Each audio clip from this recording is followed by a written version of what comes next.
looking in the workbook on page, I guess Roman numeral little numeral II or whatever there.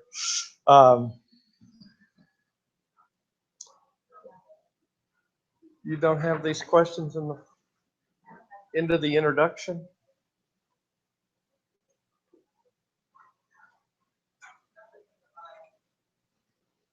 Well,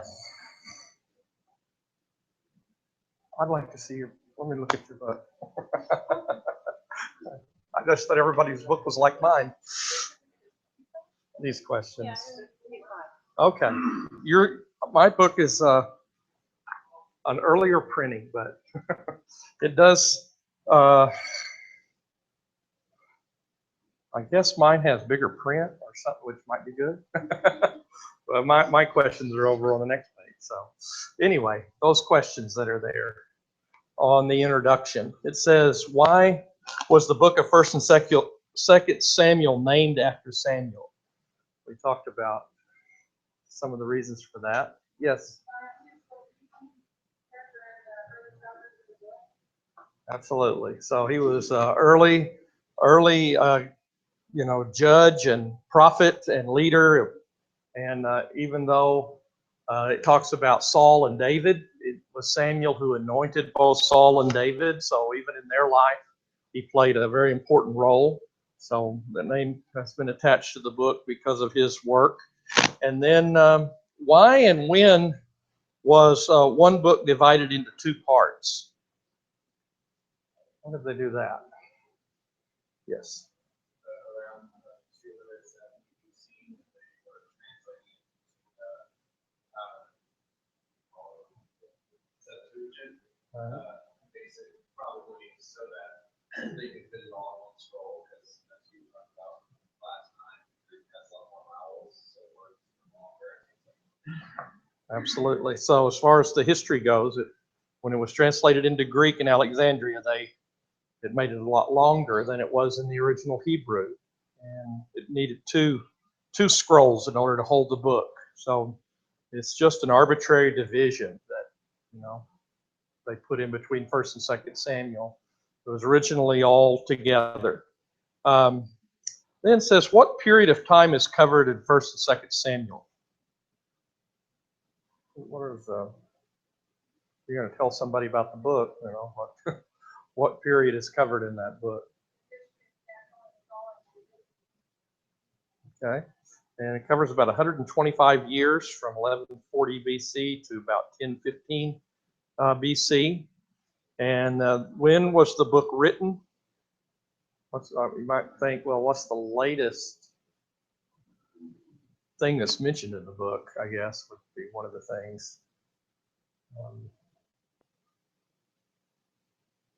1 Samuel 27:6 mentions the early days of the divided kingdom, where it says it's still, in the days of the king of Judah, it's still this way or whatever. But that could have been, it's possible that could have been added. It might be even earlier than that it was written maybe during the days of Solomon or something. But the latest reference in the book is in the early days of the divided kingdom. The kingdom was divided. All right. So not very many questions there on the introduction. Let's look into chapter 1. The first section deals with Samuel and Shiloh, when the Ark of the Covenant was there, and the tabernacle was at Shiloh, and the things that went on here in the early days of Samuel where he comes to prominence.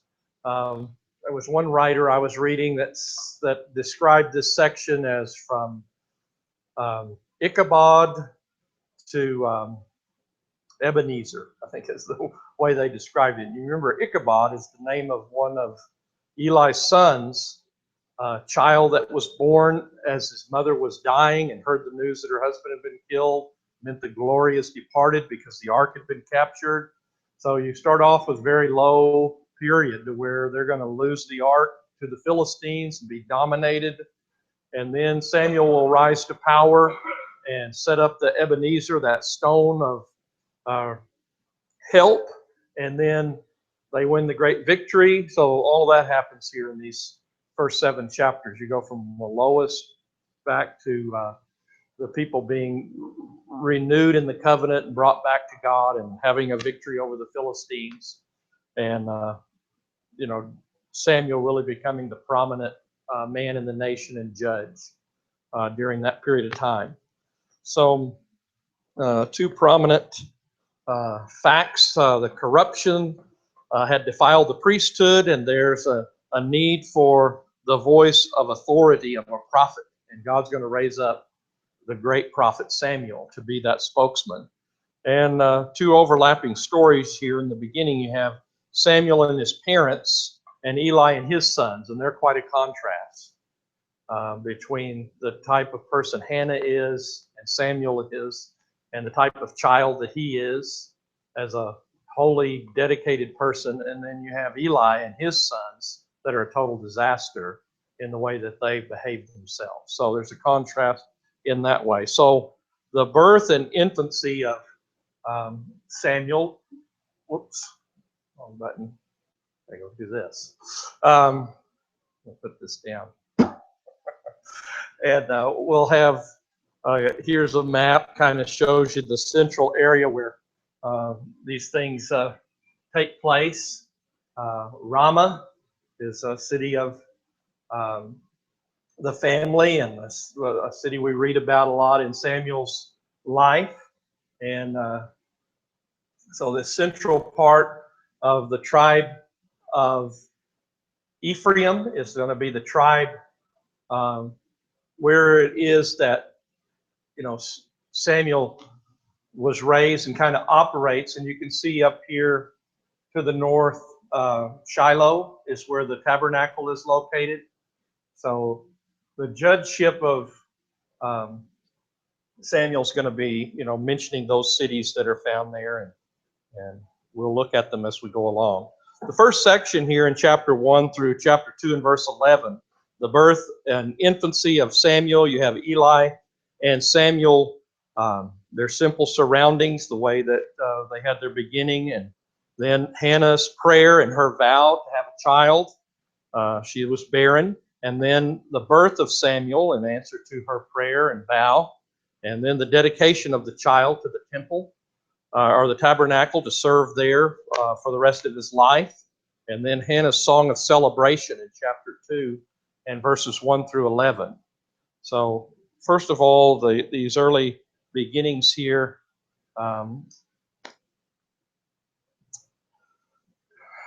Elkanah is his father, and he's a man from the tribe of Levi and has a couple of wives. One of his wives was barren, Hannah, and he takes a second wife. It says, now there was a man of Ramioth Sophim from the hill country of Ephraim, and his name was Elkanah, and the son of Jehoram, and the son of Elihu, and the son of Tohu, and the son of Zuph, an Ephraimite. And, you might notice in your footnotes that it is also talked about in 1 Chronicles chapter 6, verses 22 through 28. It talks about this family of the Levites and Samuel's background there. So you can get another list of the names in this genealogy, maybe even more detailed list in the book of Chronicles that is given.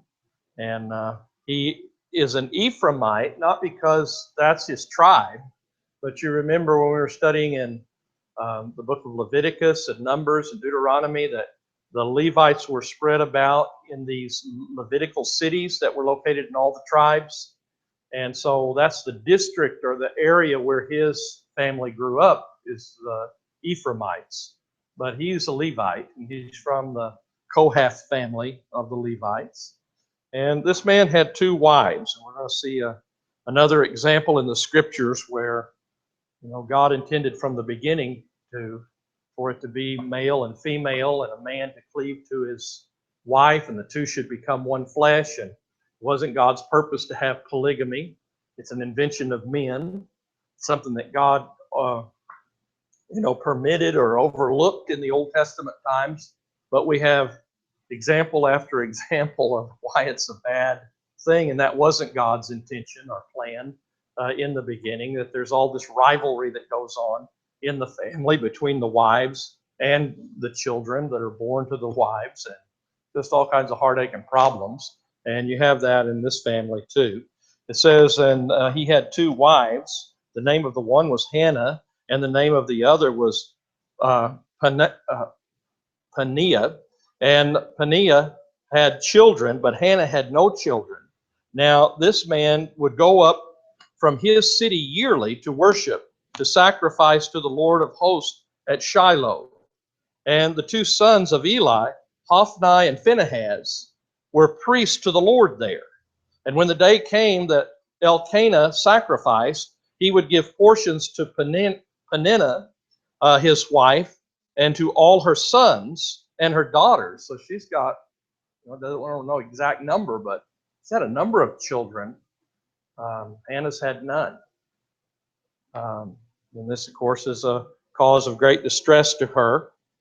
But to Hannah, he would give a double portion, for he loved Hannah. But the Lord had closed her womb, and her rival, however, would provoke her bitterly to irritate her, because the Lord had closed her womb.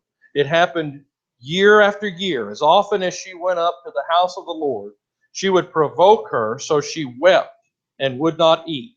And then Elkanah, her husband, said to her, Hannah, why do you weep, and why do you not eat?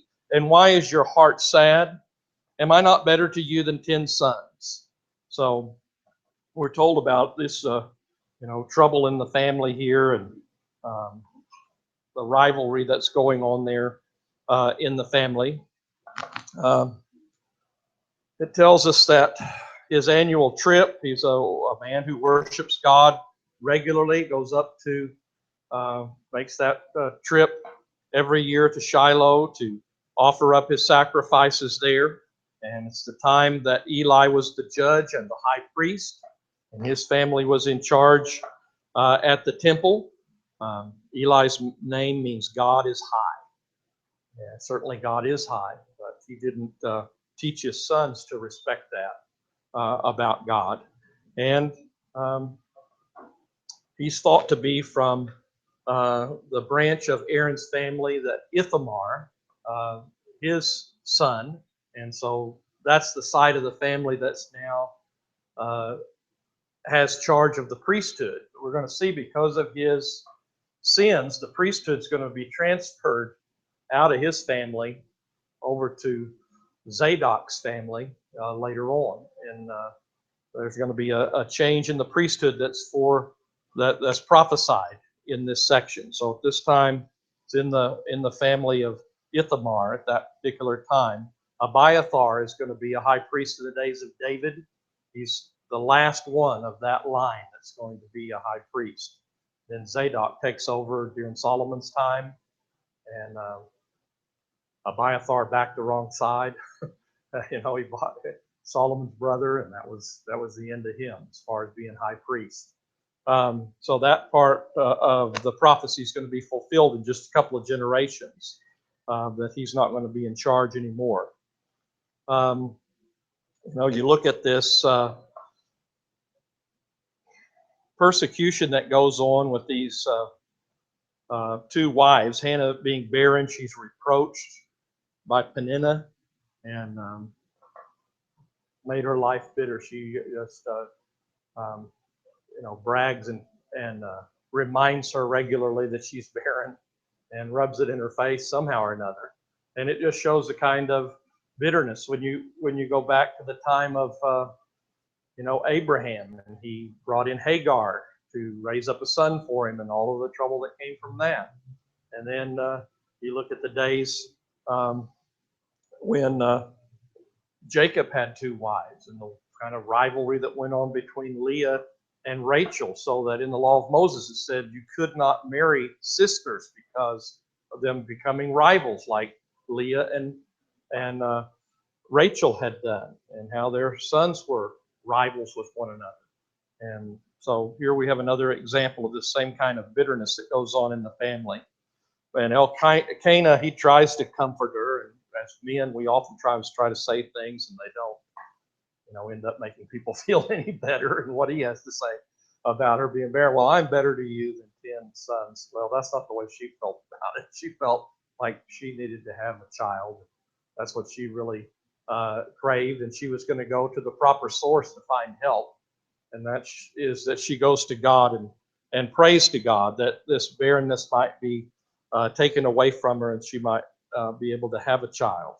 So you have some lessons here. Samuel's mother was a noble woman. She's a model mother that we're going to see. I think we talked about her in a sermon on Mother's Day a couple of years ago, and the type of woman that she was, the type of prayers that she offered, and faith that she has in God.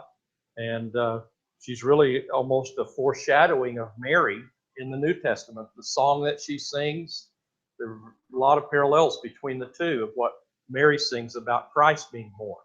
And she mentions the coming of the Anointed One in her song. So the idea that she is very spiritually minded and even inspired to say the things that she says.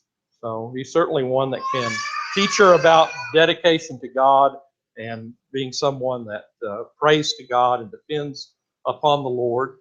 Hannah's prayer and vow is mentioned in chapter 1 and verses 9 through 18.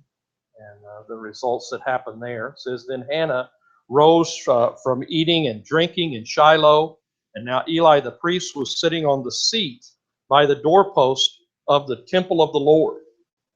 Some people think this was like a throne, maybe that he was sitting on as judge, high priest, and the tabernacle's been there since the time they came out of Egypt. It's been over 300 years, almost 400 years, and they've evidently made some modifications. They have doors on it instead of a tent that are, screen there. It seems more permanent stuff has been attached to the tabernacle, and he's sitting outside the door there on a throne when she comes in. Now Eli the priest was sitting on the seat by the doorpost of the temple of the Lord, and she greatly distressed, prayed to the Lord, and wept bitterly.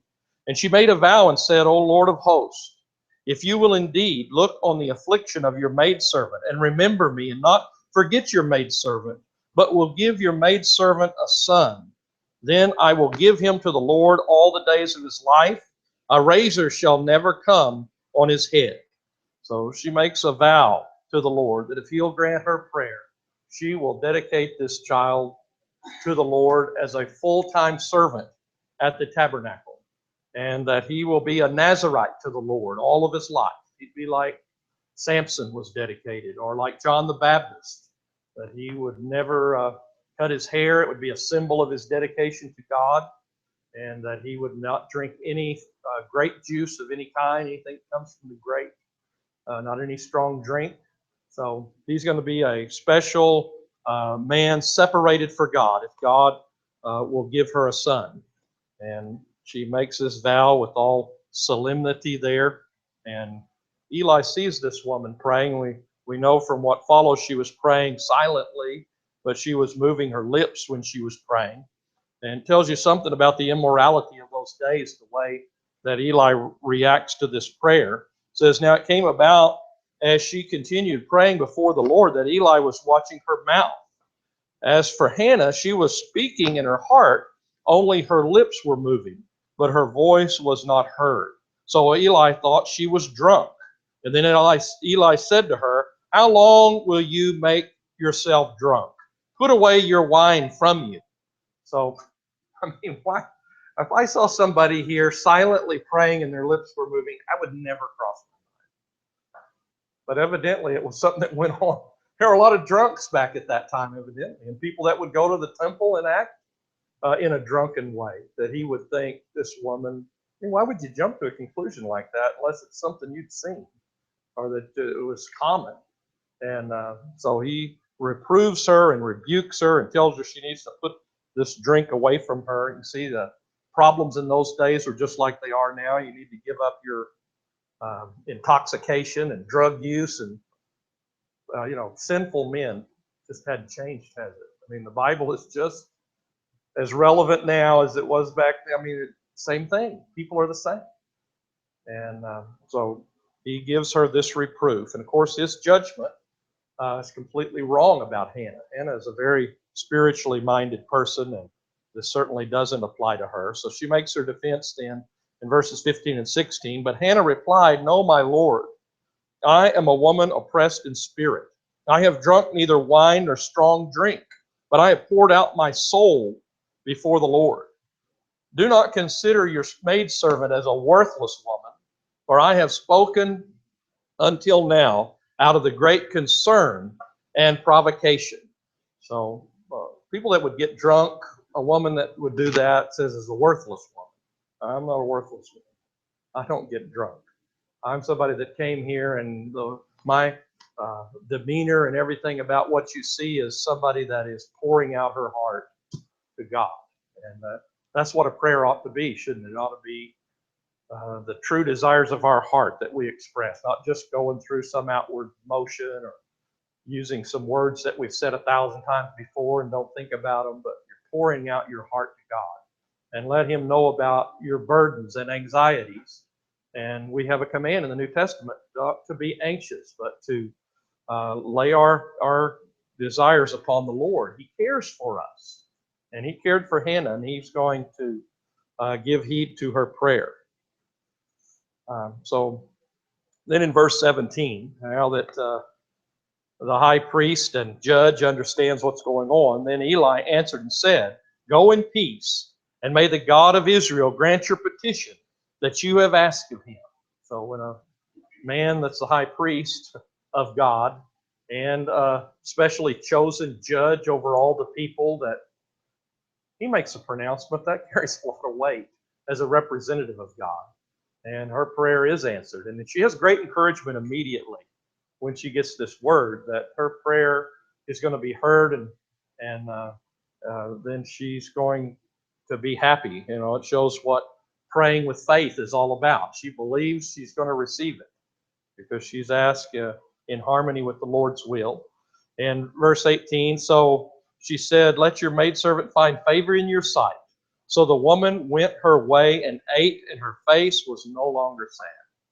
So she's walking by faith there. I mean, she believes that she's going to have a child, and certainly God is going to hear her petition, and she begins to act happy. So it always pays in the long run to return to the Lord.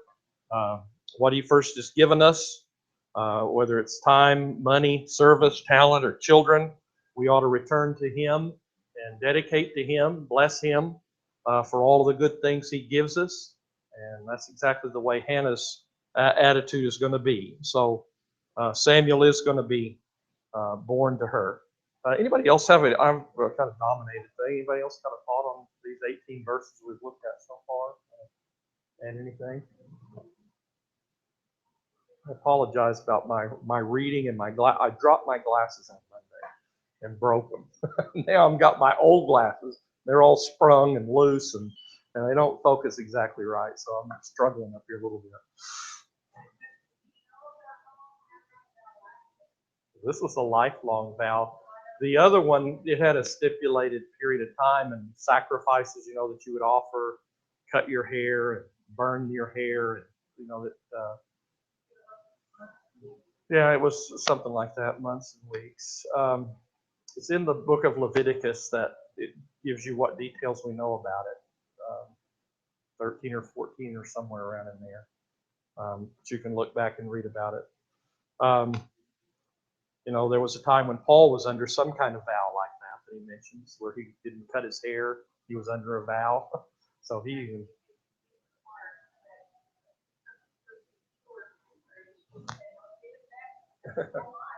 Right. Right. She went above and beyond any temporary thing in dedicating her son.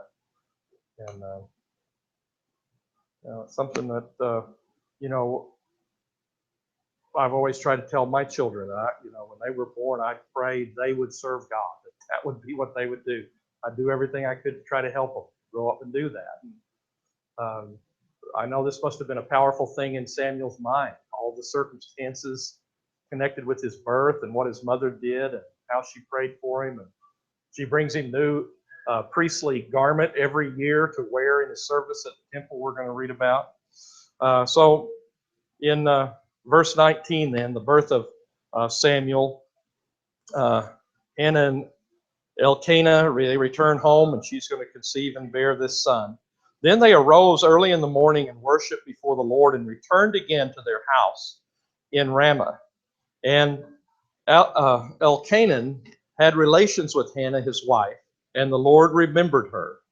And it came about in due time, after Hannah had conceived, that she gave birth to a son, and she named him Samuel, saying, because I have asked him of the Lord. So she has confidence that she's going to conceive a child, and in the natural way that children are conceived, she is able this time to conceive a child because God remembers her, some way opened her womb so that she could bear children, and whatever problem was taken away, she's going to have other sons and after this. But this son is going to be dedicated to God. And she names him Samuel, which means the name of the Lord, or the name of El, we mentioned in the introduction. The mighty one, that's the name for God. So the mighty one, the powerful God, has kept his promise. And so she names him Samuel, the name of God, the name of the mighty one. And that he's going to grow up to be a great servant of the mighty God that gave him an opportunity to come into this world. And in verse 21, then the man Elkanah went up with all his household to offer to the Lord the yearly sacrifice and pay his vow. But Hannah did not go up, for she said to her husband, I will not go up until the child is weaned. And then I will bring him, that he may appear before the Lord and stay there forever. And Elkanah, her husband, said to her, do what seems best to you. Remain until you have weaned him. Only may the Lord confirm his word. So the woman remained and nursed her son until she weaned him. So she made this vow and dedication, and her husband approved of the vow and is going to go up and offer sacrifices and do his part to see her vow carried out. So as a husband, he goes along with the things that his godly wife has made this promise in connection with. And remember, we studied in the law that a husband, since he would be obligated for what his wife said, that he could, disavow the vow. He could say, no, we're not going to do that. But he goes along with that. He agrees with that. And so the two of them really are offering up Samuel for a lifetime of service to God. And the time of weaning, he's 3 years old when he is offered up to serve God. And I read several references about women in the East in those days would nurse children up to 2 and 3 years old. That was a practice. And so she keeps him at home, and it wasn't required of women to go up to the annual feasts like it was the men. So she wasn't violating any part of the law of Moses by staying home and not making that trip. Then verse 24, the dedication of the child at the temple says, now when she had weaned him, she took him up with her with a 3-year-old bull and 1 ephah of flour and a jug of wine, and brought him to the house of the Lord in Shiloh, although the child was young. And then they slaughtered the bull and brought the boy to Eli. And she said, O my Lord, as your soul lives, my Lord, I am the woman who stood here beside you, praying to the Lord. For this boy I prayed, and the Lord has given me my petition, which I asked of him. So I have also dedicated him to the Lord. As long as he lives, he is dedicated to the Lord. And he worshiped the Lord there. So they go up and carry out this promised dedication of the child. And they offer up this 3-year-old bull. They also have the grain offering that goes along with a burnt offering that we studied about when we went through all those offerings in the book Leviticus, and they also had a drink offering that was offered up with it also, and it was offered up so that he might be consecrated and serve the Lord. It's not possible for any of us to properly approach God since we're sinners without sacrifice and blood. There's no one can be cleansed of sin.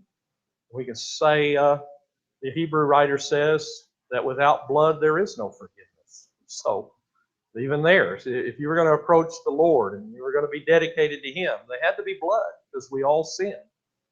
We have the perfect blood of Christ that makes access right into the throne of grace in heaven possible for us through Christ's blood. They had this ceremonial blood to bring them close to God. And so they offered up a sacrifice in connection with this dedication. And then they worshiped there at the temple, at the tabernacle. Is any other thoughts on the last part there, chapter 1? Anyone to add or thoughts come to mind?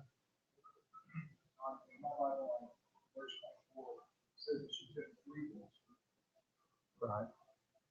And it's one of those places where we have, some problems with which reading is the correct reading, whether from the Greek translation that was made, it reads a little different, and what they found at the Dead Seas. They found the book of Samuel. So we have a copy of the book of Samuel that goes back before the time of Christ, where before the oldest Hebrew text we had was about 1100 AD. And so you've got several different sources to compare, and some of our Bibles, go along with one reading over the other on that passage.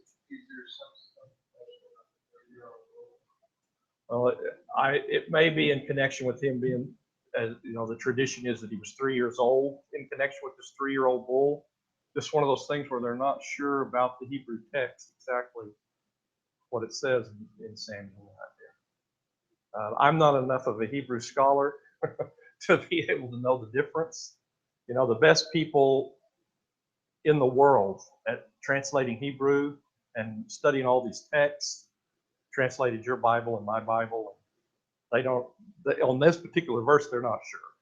So, that does it matter though, if it was 3-year-old bull or if it was 3 bulls or if he was 3 or, it's even where we don't know, it doesn't matter. I don't know what it would be. Be a good sized bull though. I mean, you got some people that raise animals. That'd be a pretty good size one, wouldn't it? 3 years old that they bring. But I don't know. I don't know for sure about that. Just be kind of speculation. I'm not aware of another place where it talks about an animal being 3 years old in the Bible. Anybody think of another passage like that? So it is sort of a difficult. We get the main point though, right? I mean, they brought a good animal and they dedicated him, and they had the blood, and they had when it talks about the ephah, that's about 6. If it was a liquid measure, it's 6 gallons. So that's a lot. I mean, this is a big sacrifice that they bring. Was part of the point, and the offering that is made. I know what beef prices are like now. It's a substantial sacrifice to bring this animal up there and sacrifice it. So then Hannah's song, and it is a wonderful thing to read. Of course, it has this parallelism in it in Hebrew poetry where they rhyme not the sound of the words, but they rhyme the thoughts in the verses as you look at it. And she is giving thanks, and she also prophesies about the future. She is most thankful about the type of God that she serves that has delivered her, this poor, insignificant person, just like Mary in the New Testament offers up similar words, that out of the house of David that had fallen down so low, and this insignificant person, Mary, the Son of God, comes into the world. Here the great prophet, the great judge, Samuel, look who he came from. He comes from Hannah. Says, then Hannah prayed and said, my heart exalts in the Lord. My horn, and you talk about a horn, it's a symbol of power, strength of an animal and your power. My horn is exalted in the Lord, so I'm empowered It says, my mouth speaks boldly against my enemies because of the Lord and the way that he listens to her and answers her prayer and cares for her. It says, because I rejoice in your salvation.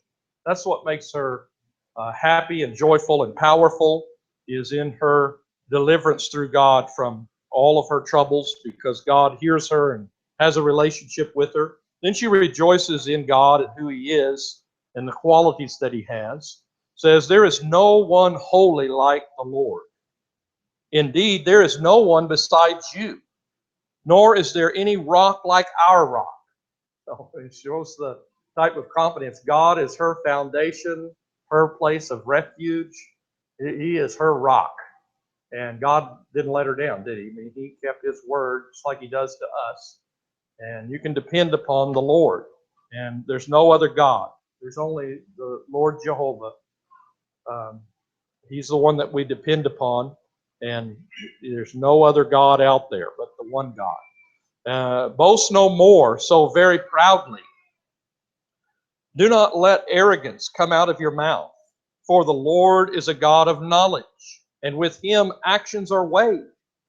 The bow of the mighty are shattered, and the feeble gird on strength.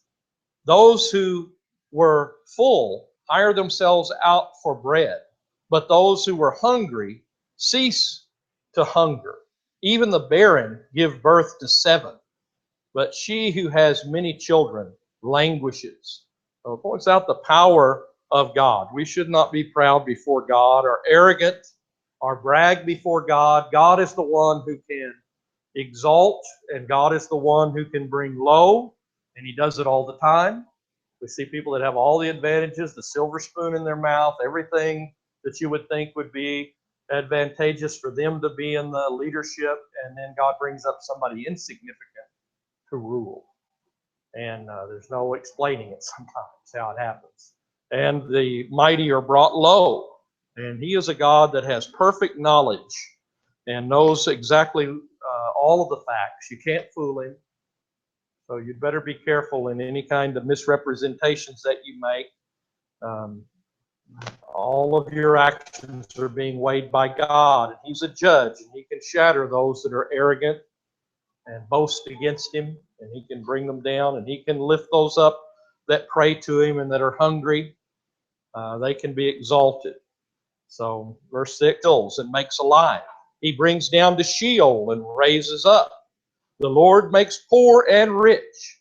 He brings low, he also exalts. He raises the poor from the dust. He lifts the needy from the ash heap to make them sit with nobles and inherit a seat of honor. For the pillars of the earth are the Lord's, and he sets the world on them. So the creator of the world, sustainer of the world, has almighty power, and don't underestimate his providential control over the world and in people's lives. That he can bring down the most mighty, and he can lift up the most lowly. And he's done it many, many times. We're going to see it in this book. Saul was out looking for his father's donkey, and God raises him up, sets him on the throne. David's out taking care of the sheep, the youngest of all of the children, and the least likely to be chosen physically, but God sees his heart and makes him the king. And God has done these things many, many times. So never despise the poor. Don't ever despise circumstance. If they are people that are dedicated to God and look to God, they're precious in his sight. They're the ones that are noble in his mind. He doesn't judge things the way we do on outward circumstances. So Hannah has seen all this happen in her own life. It says, those who contend with the Lord will be shattered. Against them he will thunder in the heavens. The Lord will judge the ends of the earth. She really goes out in the future there, doesn't she? Not just is she in charge in individual lives, but someday he's going to judge the whole world. So the idea of judgment day and a final day, here Hannah is talking about that. Enoch talked about it according to the book of Jude. He saw that last day coming. And here you can see in the Old Testament they knew about judgment day. There was going to be a day God would judge everybody. We studied about it in Ecclesiastes, didn't we? And Solomon, just a couple of generations later, says everybody's going to be judged by God on the last day. So you better be ready for that.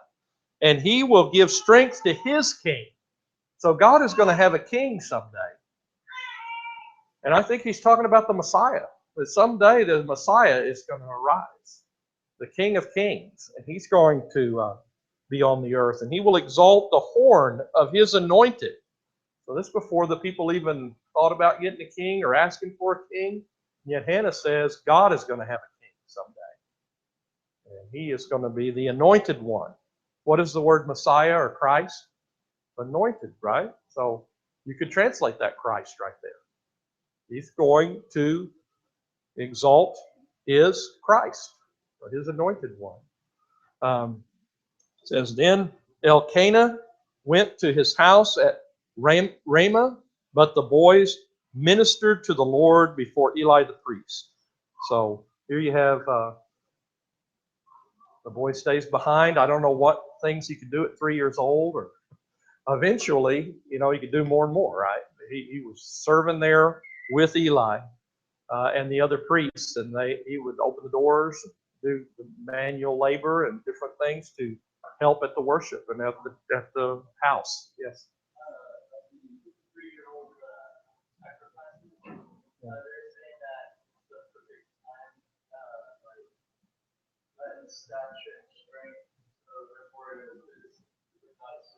Is that a footnote you've got there? Well, that's enough.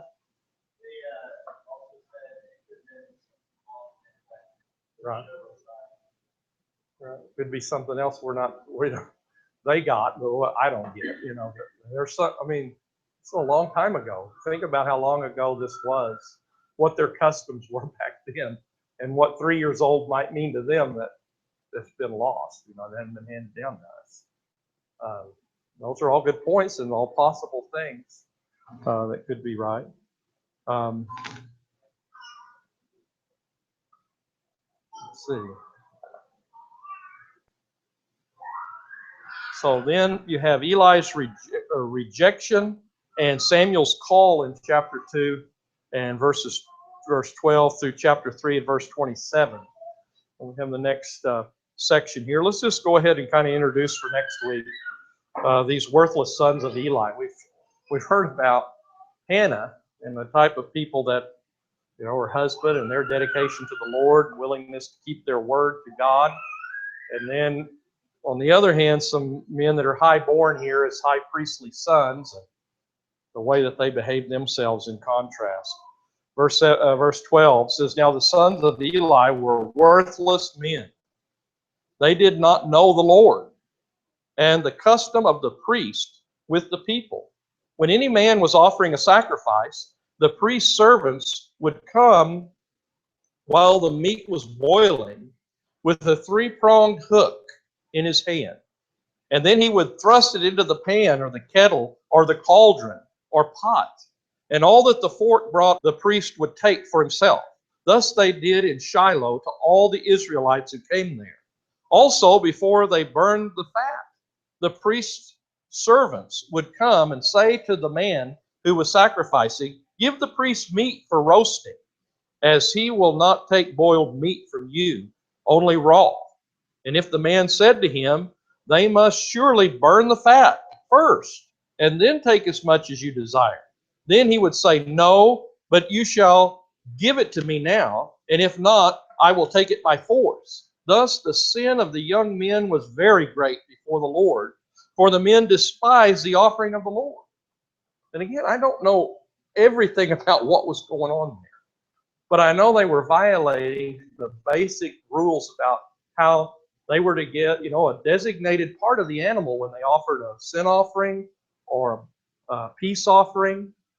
There were certain pieces we studied about Leviticus that went to the priest. There was certain order everybody understood. First, God gets his part.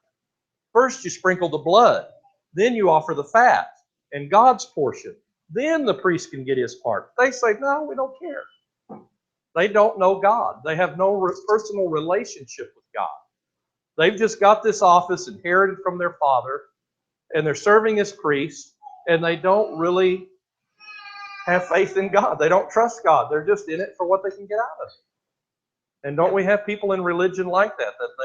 Well, this son's going in the army, and this son's going into the law, and this son will send over and let the church, he'll work in the church.